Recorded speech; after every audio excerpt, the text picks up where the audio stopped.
हाँ रेणु जी बोलिए। दीदी मुझे एक बात पूछनी थी। आपने ये कहा कि औपशामिक चारित्र भाव जो होता है वो 11वें गुण स्थानवर्ती वालों को होता है, हम्म। और 11वें गुण स्थानवर्ती वाला नियम से नीचे गिरता है। हाँ हाँ, तो एक एक 11वें गुण। 1 मिनट थोड़ा सा ये।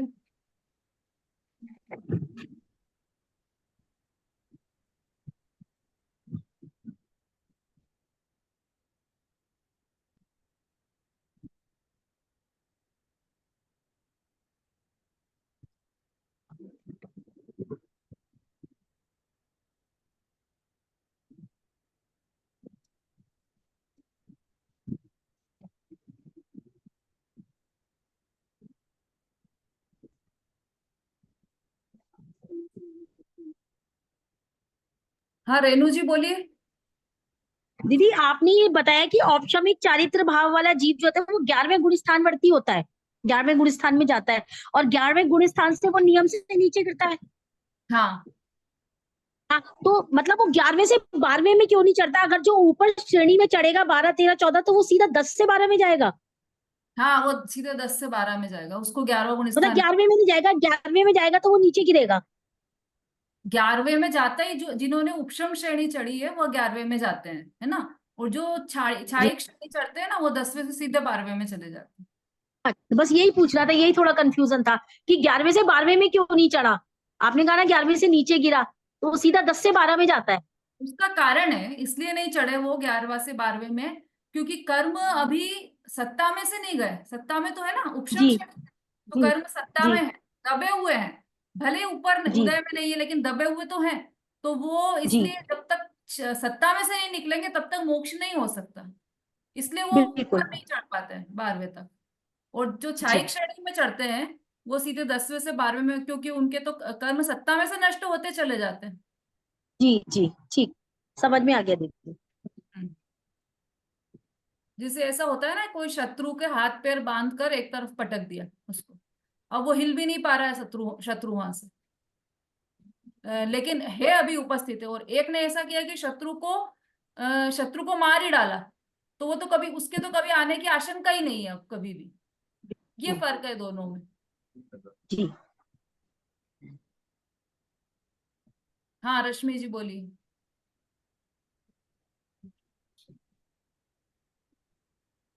आंटी, जैसे आपने पहले स्टार्टिंग में बोला था कि औपशमिक भाव में 5 प्रकृतियों का उपशम होता है, फिर आपने बताया कि जैसे सम्यक चारित्र सम्यक का हो जाता है 2 बचते, मिथ्या तो सम्यक मिथ्या 2, और 4 अनंतानंदु बंदी कहा था आपने, तो ये 6 हो गए आंटी।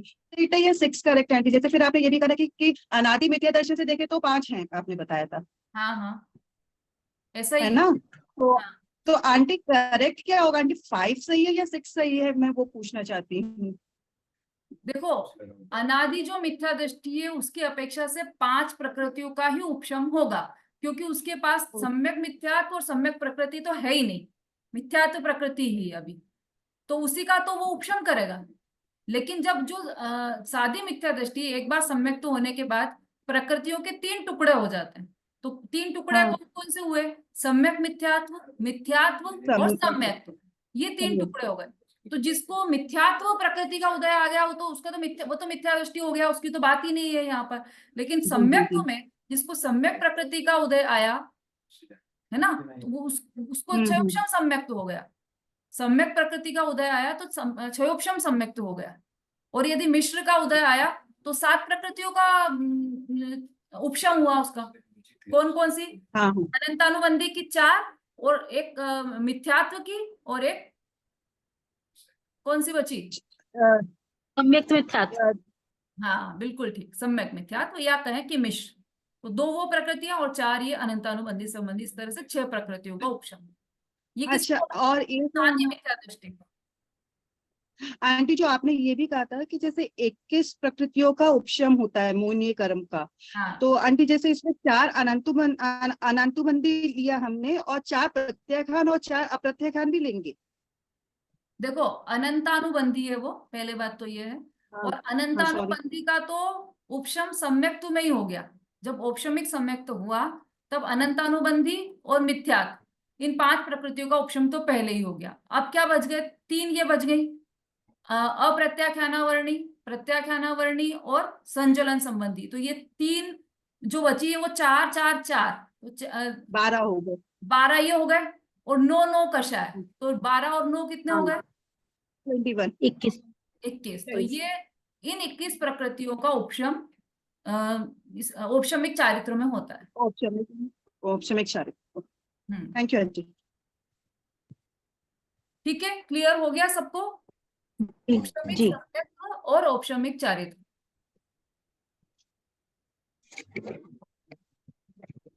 अच्छा, 21 प्रकृतियों का उपशम होने से क्या हुआ रश्मि जी? हाँ आंटी। 21 प्रकृतियों का उपशम होने से क्या हुआ? 21 प्रकृतियों का उपशम हुआ तो उनको सम्यक्त्व प्राप्त हो गया ना। सॉरी। हम्म, चलिए ललिता जी बताइए।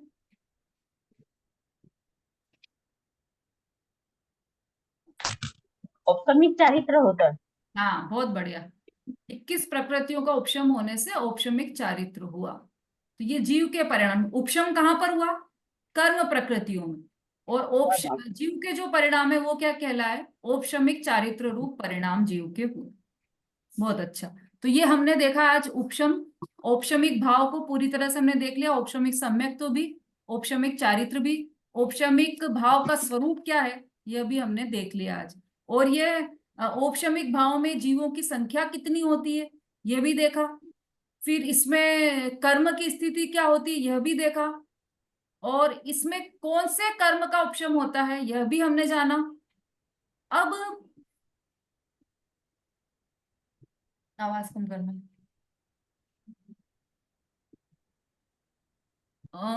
ये देखो, जो अपन ने ये 5 भाव है ना, इसमें हे उपादेय गे, अपन 7 तत्वों में हमने ये चर्चा की थी, हे गे उपादेय की। तो इसमें भी यह चर्चा, मतलब ये बात हमें ध्यान में रखने योग्य है कि कौन सा भाव हेय है, कौन सा उपादेय है और कौन सा गेय है। ये बात भी हमें ध्यान में रखना है। तो इसका आप उदाहरण सोचते जाएंगे और ये सिद्धांत लगाते जाएंगे तो आपको अपने आप समझ में आएगा। क्योंकि फिर जब पूरे 5 भाव की चर्चा हो जाएगी उसके बाद मैं आपसे ही पूछूंगी कि यह भाव कौन सा भाव है, कौन सा उपादेय है और कौन सा गेय है। ठीक है, तो आप ये चर्चा, अपनी जो ये चर्चाएं चल रही है उसमें आप ध्यान में रखते रहिएगा। अभी आज हमने औपशमिक भाव की चर्चा की, उसमें एक बार शॉर्ट में उसका रिवाइज कर लेते हैं हम। इसमें कर्मों का हुआ उपशम, उससे उस उपशम से जो जीव के परिणाम हुए वह कहलाते हैं औपशमिक भाव। हाँ, कहाँ है भाई सुलेखा जी? उनको लग रहा था ना कि बहुत जल्दी जल्दी बोलते हो आप। कहाँ है सुलेखा जी? समझ में आ रहा है कि नहीं आ रहा है आज?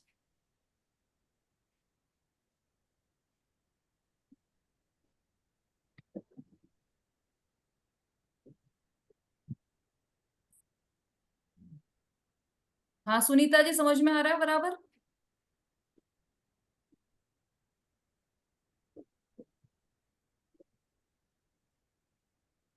चलिए, इसकी एक बार समरी जैसी हम ले लेते हैं। औपशमिक भाव, कर्मों का हुआ उपशम, उससे जो जीव के परिणाम हुए वो औपशमिक भाव। और किन कर्मों का, किन प्रकृतियों का उपशम होगा? तो मोहनीय कर्म का ही उपशम होगा। किस तरह से? कि जैसे जल में मेल का नीचे बैठना, उस तरह से उपशम होगा कर्मों का। फिर इससे आत्मा के परिणाम कैसे हुए? तो आत्मा के परिणाम श्रद्धा और चारित्र संबंधी भाव मल का दबना। जैसे जल में गंदगी का बैठना था, ऐसे आत्मा में श्रद्धा और श्रद्धा गुण और चारित्र गुण संबंधी भाव मल का दबना हुआ। और फिर इसमें जीवों की संख्या है संख्यात से लेकर, या संख्यात या फिर असंख्यात, ऐसी इसमें जीवों की संख्या है औपशमिक भाव में। अब इसके अतिरिक्त अपन ने जो और बातें की है वो है, औपशमिक भाव जो है उसकी स्थिति कितनी है, उसका काल कितना है? तो औपशमिक भाव का काल है अंतर मुहूर्त। ठीक है। और औपशमिक भाव कितना महत्वपूर्ण है कि धर्म का प्रारंभ ही औपशमिक भाव से होता है, इतना महत्वपूर्ण है। बिना औपशमिक भाव के किसी के भी धर्म का चाहे 3 लोक 3 काल में कहीं भी कभी भी किसी भी जीव के धर्म का प्रारंभ औपशमिक भाव के बिना नहीं होता। इतना महत्वपूर्ण है यह औपशमिक भाव, जिसकी चर्चा आज हमने की। अब दूसरा है हमारा, अभी इसमें तो किसी को कोई प्रश्न नहीं है, आगे बढ़े नहीं तो फिर हम, हाँ बोलिए बोलिए ललिता। हाँ तो दीदी, ये उपसम होता है औपसमिक भाव में तो मोहिनी कर्म का ही होता है कि आयु नाम ये इसका भी होता है? घातिया कर्मों का होता है, मोहिनी कर्म अकेले का होता है? सिर्फ मोहिनी कर्म का ही उपशम होता है, उसका कारण भी अभी सिर्फ बताया। मोहिनी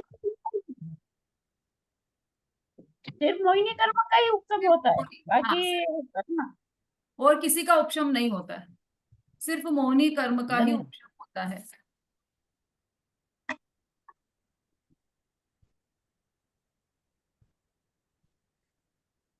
इसका कारण भी बताया था अभी कि यदि ज्ञान दर्शन और वीर्य गुण का औपशमिक भाव हो जाए, मतलब इस गुण संबंधी कर्म है उसका उपशम हो जाए, तो क्या हो जाएगा, उसी समय केवल ज्ञान और केवल दर्शन प्रकट हो जाएंगे, जो कि कभी हो ही नहीं सकता ऐसा। तो क्यों? क्योंकि सत्ता में तो कर्म पड़े हैं और केवल ज्ञान हो जाए, ऐसा नहीं हो सकता।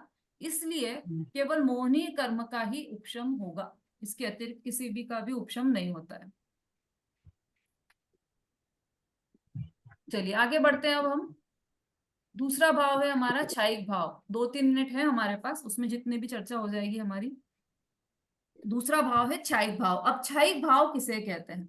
तो हमने उसमें उदाहरण में तो देखा था कि ग्लास में से गंदगी का सत्ता में से ही पूर्णतः नष्ट हो जाना, इसे छायिक भाव कहते हैं। और यदि सिद्धांत की तरफ से बात करें तो कर्मों के सर्वथा नाश के साथ संबंध वाला आत्मा का जो अत्यंत शुद्ध भाव प्रकट होता है, उसे छायिक भाव कहते हैं।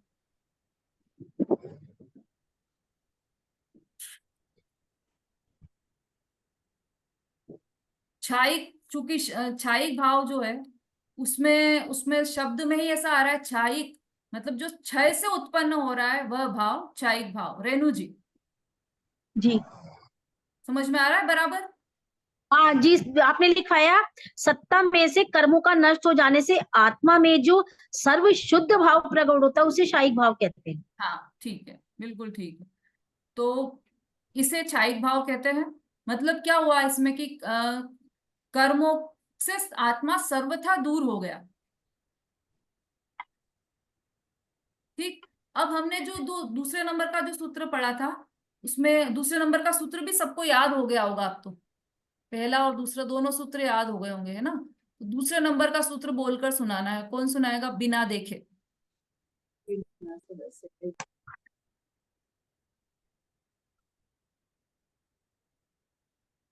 शोभा जी। जय हिंद दीदी। द्विनवाष्टा दशैकविंशति त्रिभेदा यथाक्रमम्। बहुत बढ़िया। अब इसमें से हमने द्वि की चर्चा कर ली, द्वि की चर्चा कर ली क्या? दीदी सम्यक सम्यक सम्यक दो भेद है ना, औपशमिक भाव के दो भेद है, औपशमिक सम्यक और औपशमिक चारित्र। ठीक, बिल्कुल तो सही है। उसकी दोनों की चर्चा हो गई है। हाँ, दो की बात हम कर चुके। अब इसके बाद किसका नंबर आया? द्वि के बाद अब क्षायिक भाव का नंबर आया, तो द्वि के बाद नौ आएगा, नौ नौ। आएगा। इसके नौ इसका भेद हैं। मतलब ये हुआ कि छायिक भाव के 9 भेद हैं, है ना? अभी देखो अपना दीदी दीदी हम्म दीदी एक मिनट। जो औपशमिक सम्यक का है तो सादी और मिथ्या दृष्टि, अनादि मिथ्या दृष्टि और सादी मिथ्या दृष्टि दोनों के 5 रहेंगे कि 6 रहेंगे? कि मिथ्यात्व और 4 क्रोध मान माया लोग, कि ये 5 हो गए ना, इसके ये साथ आएंगे मिथ्या दृष्टि की अपेक्षा से। पर पर, पर यदि सादी मिथ्या दृष्टि दोनों के 5 ही रहेंगे ना, अनादि और सादी मिथ्या दृष्टि नहीं, दोनों ही रहेंगे। शादी के तो ज्यादा हो गए ना। अभी बताया था ना कि उस मोनी की प्रकृतियों के टुकड़े हो गए 3। तो वो 3 टुकड़े हो गए ना, तो वो भी तो काउंट में आएंगे भाई। पर पहले तो दीदी एक इसमें था। लिखा है, पर इसमें लिखा हुआ है कि जिसमें ये क्या बोलते हैं, धारिली जी की तत्वार मणि प्रदीप में इसमें लिखा है अनादि मिथ्या दृष्टि, और कभी कभी सादी मिथ्या दृष्टि के भी मिथ्यात्व और अनंतानुवर्ती क्रोध मान माया और लोग, इन 5 प्रकृतियों के उपशम से भी औपशमिक सम्यक तो होता है। हाँ वो क्योंकि तो जिनके ये सम्यक वो तो जिनके ये सम्यक दर्शन होता है, उनके सम्यक मिथ्यात्व और सम्यक नामक प्रकृति की सत्ता ही नहीं होती है, ऐसा लिखा। हाँ ठीक है ना। हाँ मतलब मुख्यता से ये बात है, बाकी तो सबको ही वो ऐसा ऐसी बात नहीं है। मुख्यता से ये बात है कि 5 भाई जिसके क्षायिक सम्यक तो हुआ है, जैसे उपशम उपशम हाँ अनादिकालीन मिथ्या दृष्टि को तो उपशम सम्यक तो हो गया ना, उपशम सम्यक तो हुआ, तो 5 प्रकृतियों का नाश हुआ। और हाँ। जो सादी मिथ्या दृष्टि है, उनके भी यदि टुकड़े हो गए हैं मिथ्यात्व प्रकृति के, दर्शन मोहनी की प्रकृति के 3 टुकड़े हो गए, तो वो भी काउंट में आ जाएंगे। आप उसको पूरा पढ़ना, तत्वार्थ मणि प्रदीप को आगे और पढ़ना, उसमें पूरी बात क्लियर है ना। तो ठीक उसके है, उसमें ठीक है। 6-7 भी उसके मतलब उन प्रकृतियों का उपशम होता है। और 5 तो होता ही है, अनादिकालीन मिथ्या दृष्टि की अपेक्षा से तो 5 तो होगा ही होगा। मतलब कोई भी मिथ्या दृष्टि होगी होगा, उसको 5 प्रकृतियों का तो उपशम नियम से होगा ही होगा, ये बात। चाहे अनादि हो चाहे सादी हो, 5 का तो होगा ही हाँ होगा। जी। ठीक है। और यदि सम्यक से सहित हो गया तो सम्यक में मिथ्यात्व का भी उपशम हो जाएगा, है ना। हाँ सम्यक से सहित हुआ तो दोनों सम्यक प्रकृति, मिथ्यात्व का भी दोनों का सम्यक हो जाएगा। मिथ्यात्व का भी होगा और मिथ्यात्व का भी हो जाएगा, दोनों का हो जाएगा। मिथ्यात्व 2 का हो जाएगा तो 6 हो जाएंगे, काउंटिंग में हाँ 6 आ जाएंगे। इसीलिए तो बोला कि 6 का। मंजू जी। दीदी राम जी भाई की किताब में ये 5 और 7 प्रकृतियां बता रहे हैं। हाँ सही है।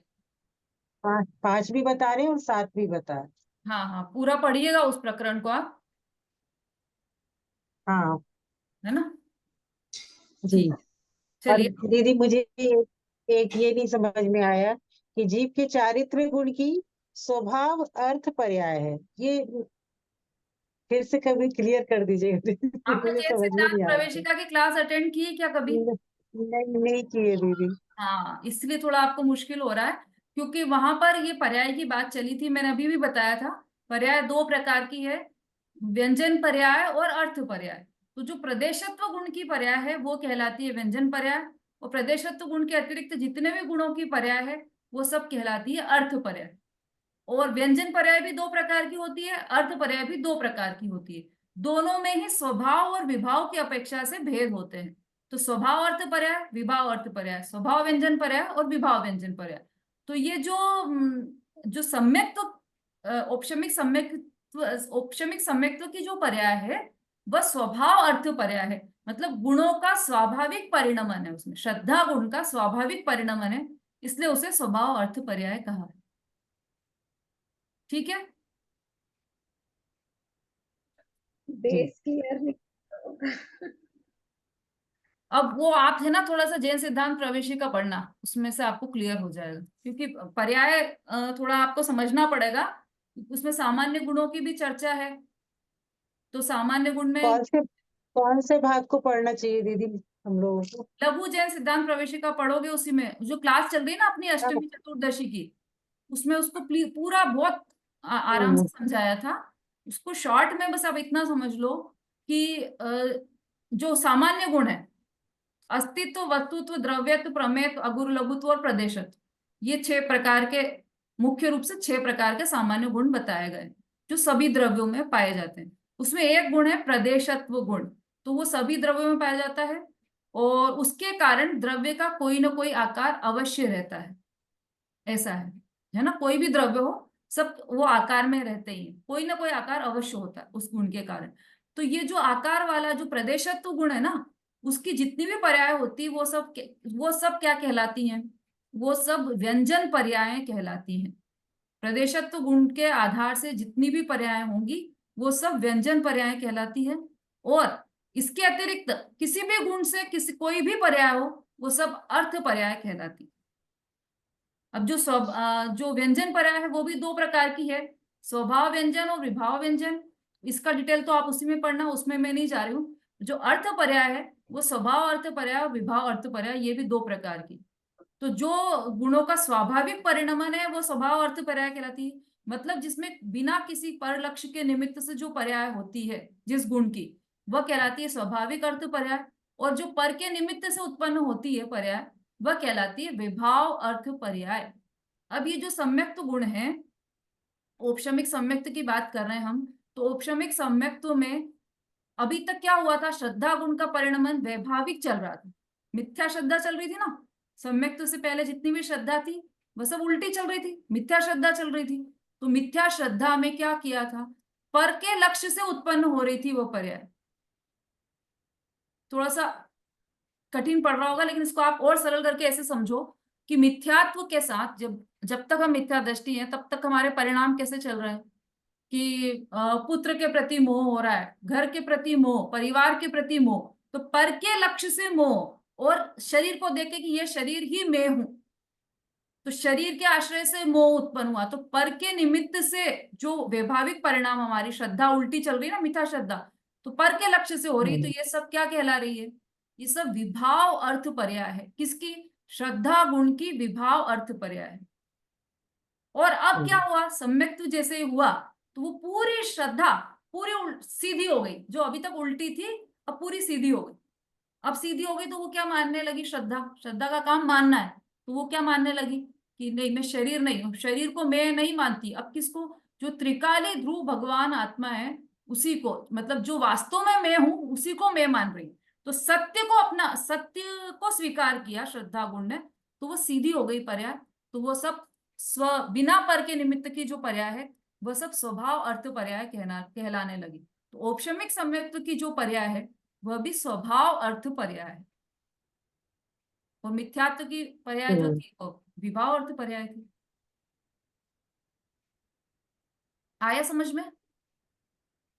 जी, थोड़ा थोड़ा आ गया। अच्छा, अभी भी थोड़ा आया है क्या? मतलब क्लियर हो रहा है दीदी, जैसा आप समझा रही है ना। अब आपने तो वो सिद्धांत प्रवेशिका जो पढ़ी है वो हमने पढ़ी नहीं है दीदी। पढ़ लेना आप, और भी पुस्तकों में आई है व्यंजन पर्याय और अर्थ पर्याय की बात, वहां से आप पढ़ सकते हैं। चलिए, आज तो समय हो गया है अपना, छायिक भाव की चर्चा कल से हम प्रारंभ करेंगे। कोई प्रश्न है क्या किसी का? बोलिए सरिता जी। दीदी, अब जाके समझ में आया कि अनादि मिथ्या दृष्टि के 5 प्रकृतियों का उपशम होता है और साधी के 7 होता है। हाँ। इतना दिमाग लगाए ना तब जाके समझ में आया। अच्छा अच्छा, हाँ, चलिए समझ में आ गया, यही बड़ी बात है। हाँ बोलिए रश्मि जी।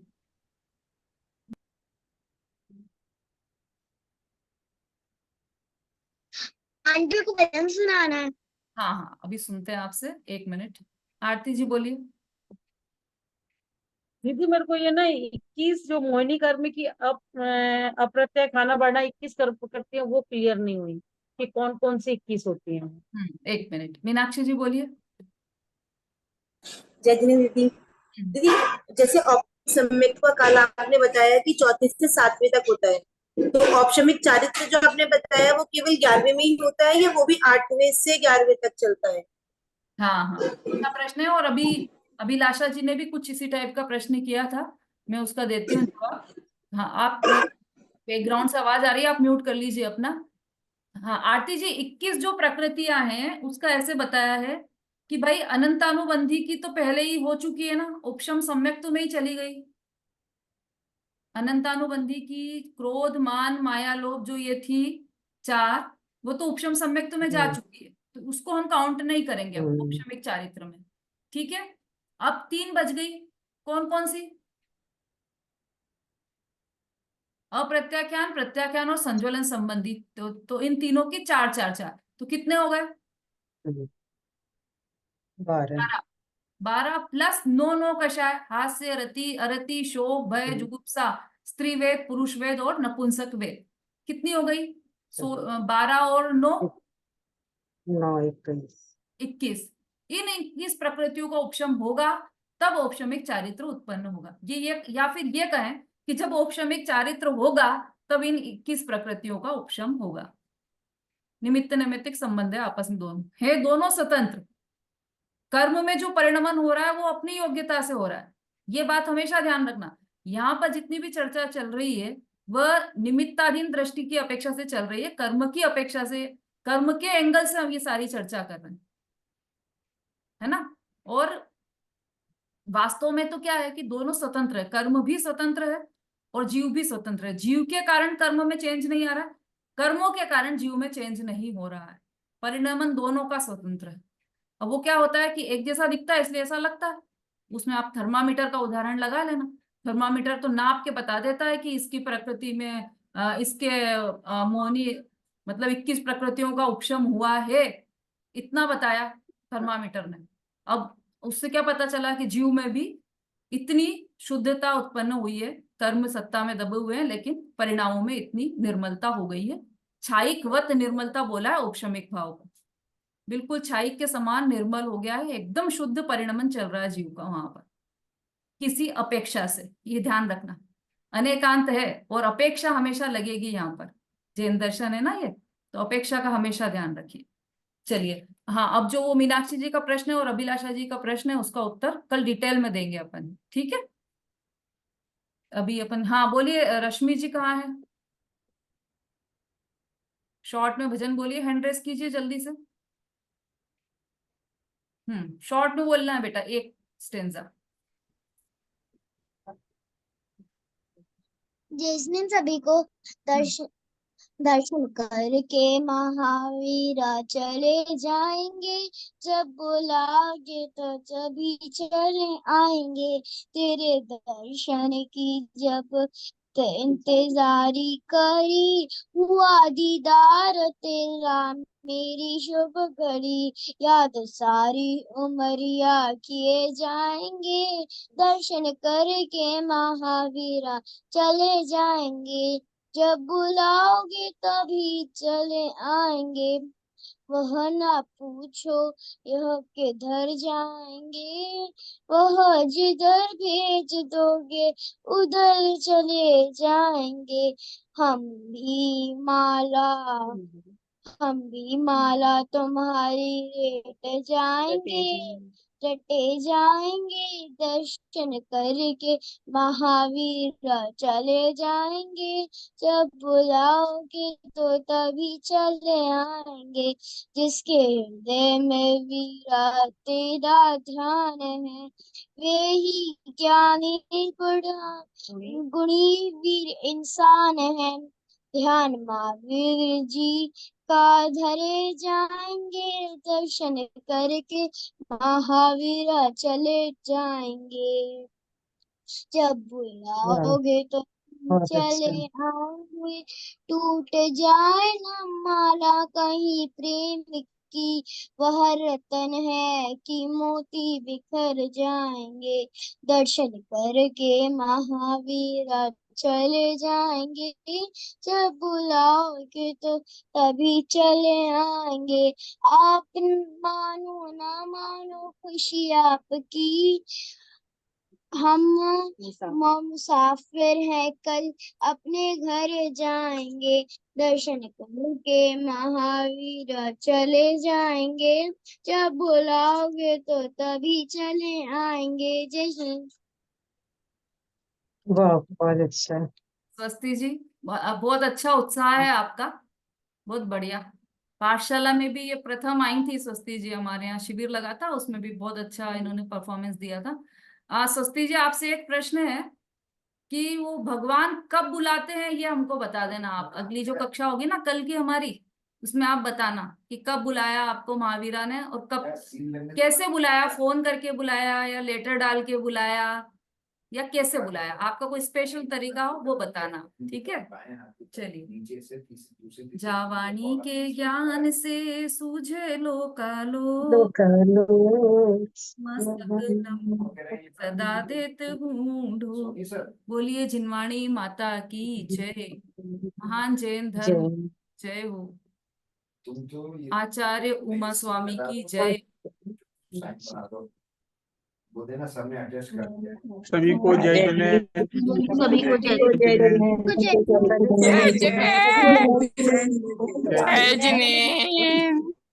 जय जय जय।